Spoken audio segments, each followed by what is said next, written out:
played mainly two running backs, more so than trying to alternate. The positives and negatives of lathering a couple guys up and getting them a ton of carries rather than rotating a bunch of them. Yeah, that's kind of what we try for. This was the first game where we actually had two guys that got into a rhythm, and you didn't want to really ruin that. You know, I thought Letty came out and he hit that.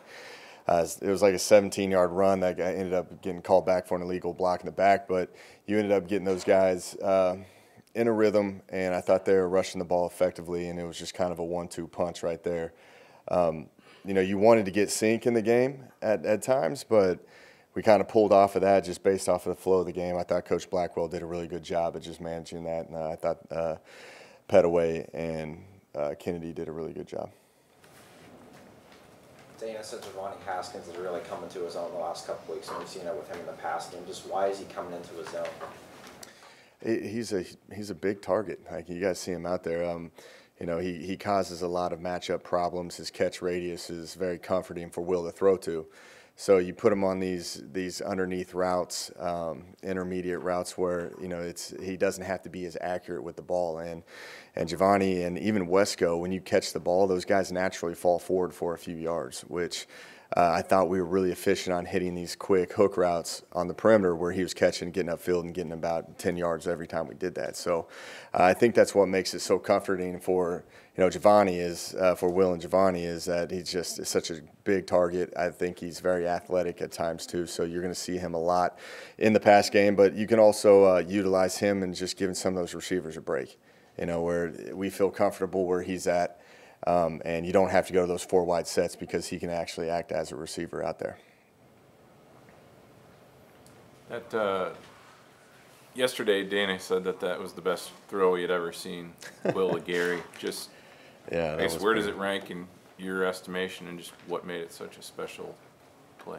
You know, like I've seen that happen in practice a lot. That's the first time it's happened in a game, and I just think that you've heard me talk about this multiple times over the past, you know, year, in terms of the continuity that they have, and you know that is what makes that such a difficult throw. Is it's a down the field throw where they actually matched pretty well with him, where you have to be accurate with it, but Will was kind of scrambling and moving out to the right where he had to naturally shut his footwork down, where it looks like he's throwing off balance, but what he's really trying to do is that internal clock and that spatial awareness of how much space he's got left in the red zone, that he had to shut it down and get rid of it based off of the demeanor of how Gary was full speed and trying to take it over the top.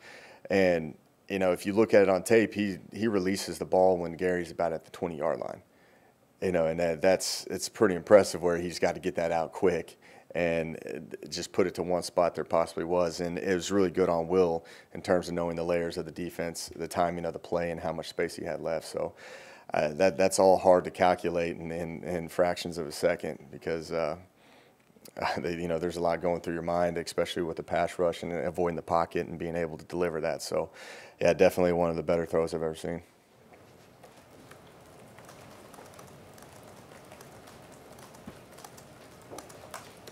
Particular challenges that TCU presents, that 4-2 is a different look. Yeah, I think this is going to be a tough challenge. You know, this is a defense that is very good. They make you earn everything. They're more multiple than what they've been. You know, they are a 4-2 front, but lately they've been doing a lot of odd packages based off of, I believe, injuries and moving around a lot of guys and giving that defensive line a break at times. And so you're going to see them move in and out a lot of different fronts, and they're really sound with it. I think this is going to be one of our toughest challenges as an offense moving forward, just on how they make you work for everything. You have to be on point. You can't take this one lightly because they're going to make you earn every single yard that you produce. Two ends have half of their sacks just about. Do you have to consider maybe keeping Wesco as an extra blocker to chip and help out your tackles because they do get a lot of pressure from the outside? They do. Yeah, you're definitely going to have to put them in account, not just in pass rush, but also in the run game. They're very active in the run game. They do a lot of stunts and twists, especially front side into the run. We got to be patient of what we're trying to accomplish with our zone schemes, because you can tell that he's been defending this stuff for a long time, and he's very sound at doing it, and probably one of the best at it. And they're very disruptive with those defensive ends. Last year they gave us problems. We're number 15. He would end up being at a defensive end and twist all the way and hit Will in the backside B gap. So you got to be able to pass twists off and bump them all off. You got to make sure that if they are on the edge, that you got to get hats on him, because he can condense the pocket quickly and still be disruptive in the run game. So I think it's going to be a tough challenge for our O-line. One thing is that they're not sitting there stagnant, and they're going to be moving around a lot. So we got to be able to pass off a lot of things and communicate. They flip-flop them? Do they line up on the same side? They don't. No, they keep them, right side, left side. Okay. What goes through your mind, speaking of the line, when you see Yadney's been ejected? I mean, what kind of thoughts ran through there at first? It happened on a PAT, so it gave me a little time to kind of discuss and go through it. But that's what we talk about all the time. If we had a tackle go down, this is going to be our answer. You're going to put Kelby Wickline in the game as the swing tackle.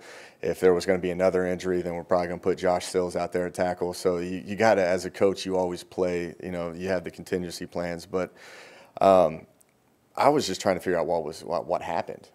There was like a couple plays with unsportsmanlike with David Sills that got flagged, and then with the Yadney play, and I couldn't tell what was going on, and then I had no idea if there was an ejection or not.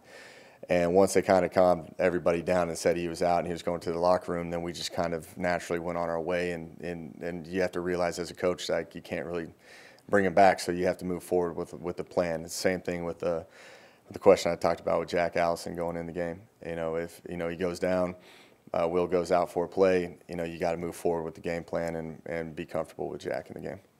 How did you think Kelby handled himself? I thought he did a great job.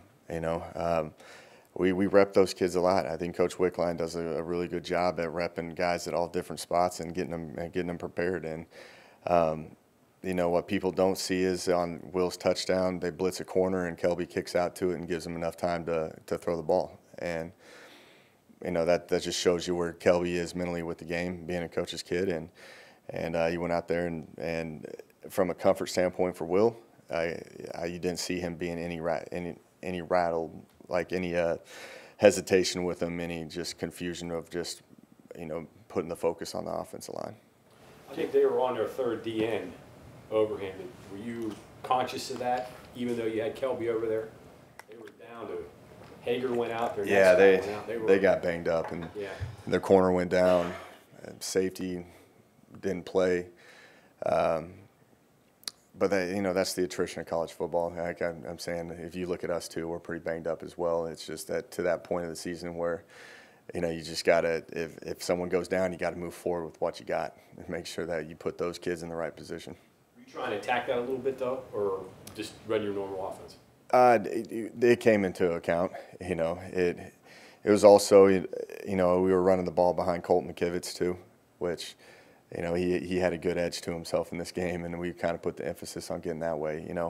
I thought running behind Wesco was pretty effective too. And if you look at Petaway's run for a 20-yard run for touchdown, like Wesco gets after the guy and blocks him probably about 15, 20 yards down the field.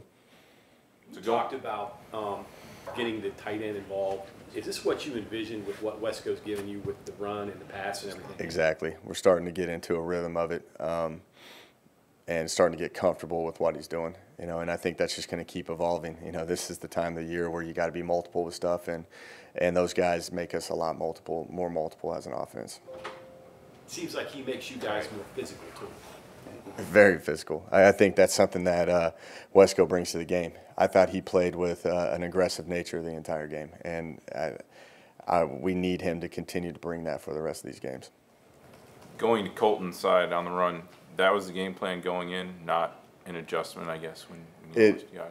No, it was. It was. It's Colton. Like, we knew that they're going to be in an odd front, and Colton is very good at that type of block, where we were allowing the offensive line to block the box, and having Wesco block any of the perimeter stuff.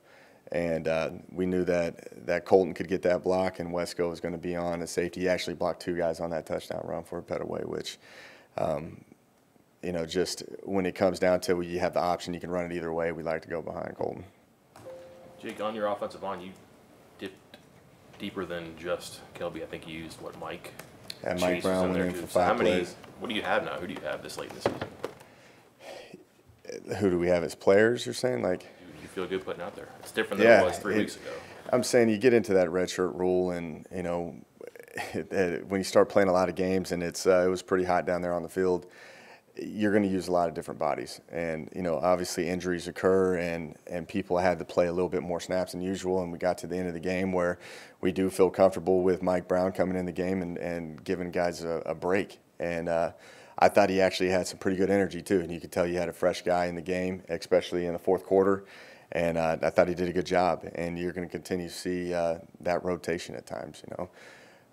You'll get Joe Brown back in the mix. You got Hardy and Chase Barrett, and then you got Josh Sills and Mike Brown. So you got about 5 guys right there that that you can move around a lot. A lot's based off of how they're feeling this week.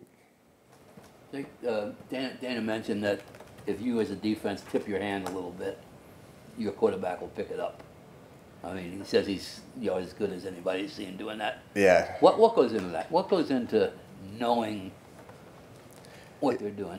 The thing that makes Will good is he's watching the game all the time. And the thing I appreciate about him is he's got our dialogue on the sideline is not just about, all right, here, the run game's working here. It's, all right, hey, they're starting to play a little more inside leverage and they're press bailing into the boundary. You can get back to your boundary hitch.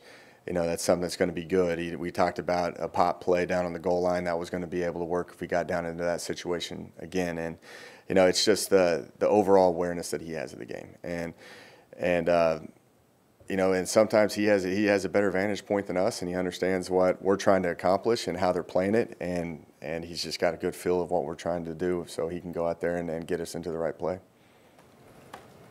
Felt like Texas was trying to do a lot of the same principles defensively that you had seen last time you were on the road. Just why were you able to attack it so much more successfully? Yeah, I think we prepare for it all the time now. That is kind of the new fad that's going on right now in college football is the 3-2 box with the overhang stack backer at about 10 yards. And we were expecting them to get that into that a little bit. They played it a little bit more than what we thought and kind of tweaked it a little bit differently than what they showed on tape. But we're well aware of that right now, and that's some of the adjustments that we did over the bye week. And I thought our kids handled it pretty good. They threw a lot of different fronts at us. They're in stack fronts and odd fronts, and then that diamond set that you're talking about right now in 4 down. And I thought they identified it well and they blocked it up well.